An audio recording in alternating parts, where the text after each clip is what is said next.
sa'yo, pare, yung yung parang maglalagay ng pera, tawag doon. Kuratsa, parang,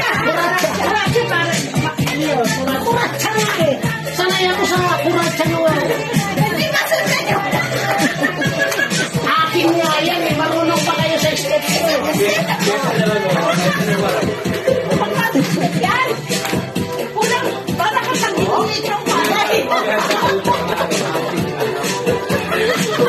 gitnit ng palay. Alam mo yung mga edad namin, no? Maraming kaparet. 65 na po sa November. Bata pa. Pakita ko naman mga Yoski yan. Alam niyo, Yoski yan. Alam mo, paborito namin kaparet. Hindi yan sa palay. Ay, mahilig yun pala itong mga araw.